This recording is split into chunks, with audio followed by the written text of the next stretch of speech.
Hello, everybody. Welcome to Fruitful Trees. And I got an important topic for you today because I get a question all the time is what size fruit trees should we buy? And we're going to look at mangoes today and look at the answer to this because I ask a lot of people this and I've been buying trees for quite a while now. And I spoke to Alex at Tropical Acres this question and he gave me a great answer, but I put his answer to the test. And I want to show you about this today. I have a bunch of different mango trees in various different sizes, and I've purchased them in different sizes. So I want to show you now many of the trees I have in pots still, and many of the bigger trees, and talk about Alex's answer. Now, Alex's answer was get them as small as possible. He said you want to buy them in 1 gallon or 3 gallons, and not buy them in too much bigger, maybe 15 or 7. But when you get into the 15 and then the 25 and these, he doesn't necessarily recommend that. And I'm going to tell you why he doesn't. And depending on your situation and your patience level is going to ultimately determine what size of tree you want. If you just have one spot for one tree and you want stuff as soon as possible, then get the biggest tree as possible and you'll get fruit as soon as possible.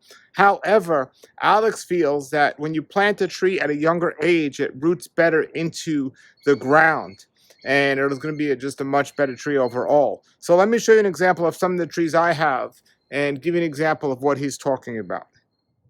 So these right here are a bunch of trees I have that I have not put in the ground yet. They're various different types of fruit trees, but here's some mango trees. So this one here is a fruit punch, and I've up-potted all of these because I did get them at a smaller size. But this is this one's a fruit punch, and it's currently in that 7-gallon. Now I got it at a smaller size, but here's one, for example. So this is a Golden Lippens mango, a great mango that a lot of people don't really know about, but they should. But now it's in this 3-gallon. I bought this in a 1-gallon. Here is my Emerald that I bought in a 1-gallon, and now it's upgraded, up potted to a 3-gallon.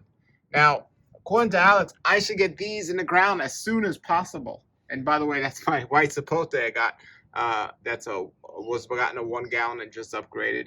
But according to Alex, I should get these in the ground as soon as possible. And here's the reason why.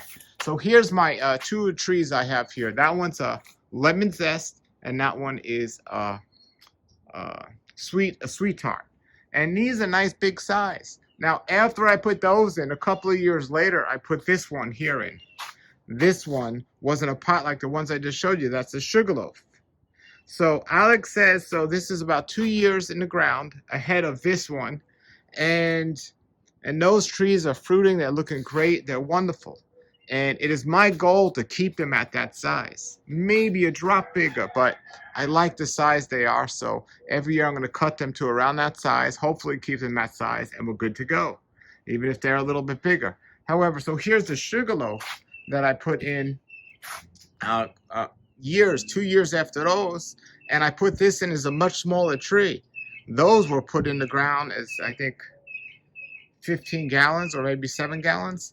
This one here was put in the ground as a 3-gallon, and it's catching up. So this Sugarloaf is catching up to those after just 2 years. And eventually they're going to catch up, but because this went in the ground much earlier, according to Alex, it's rooted better. So his point being is they're eventually going to catch up to each other. These aren't always going to be ahead of these. Now, if you want to spend the money on a bigger tree, there's nothing wrong with that. That's absolutely fine. You can find trees at a bigger size and put them in the ground if you want. But there's nothing wrong with buying a tree at a smaller size and putting it in the ground as well. So that's why I have all these trees here, and I'm just looking for a spot to get them in the ground. But I'm looking forward to doing so. So now there are some varieties that'll grow better in pots, like the dwarf varieties. Now, a dwarf variety doesn't mean it's not going to get humongous. It just means it takes a lot longer to get humongous. So you can keep it in a pot a lot longer time. Now I'm going to go and show you some other mangoes that I put in the ground at different stages and to check and see how they are doing. Okay, so most of these were put in the ground as 7-gallon trees. And they're all doing well. They've been in the ground for maybe 3 years now, and they're all looking nice.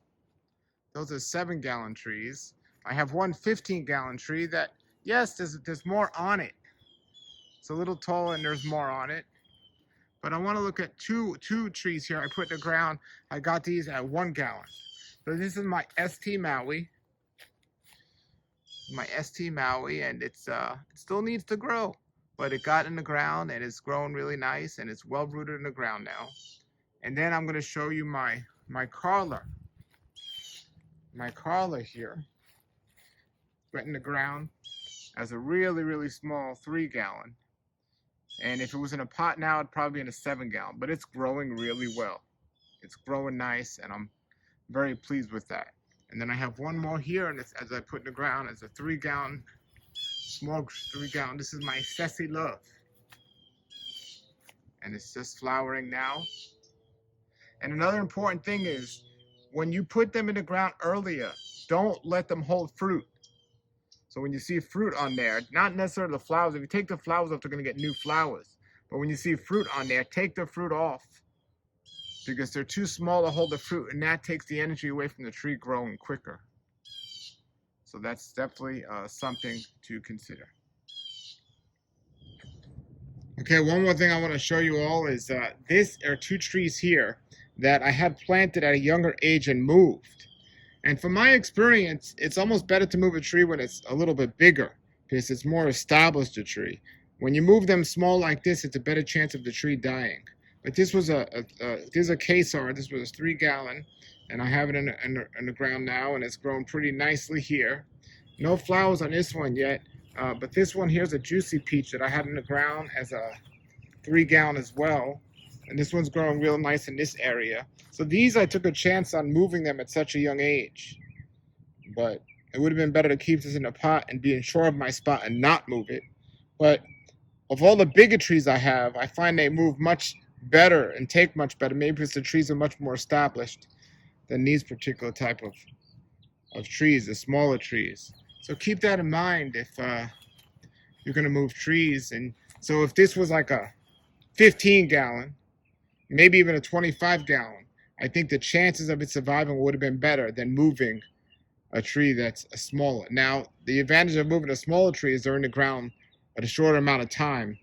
And if you are going to move them, the sooner they're in the ground, that's the better, because the more established they're on the ground, they are harder to move and you are messing with the roots more. So the timing does matter as well. And most bigger trees are in the ground longer, so that's a disadvantage to moving a bigger tree.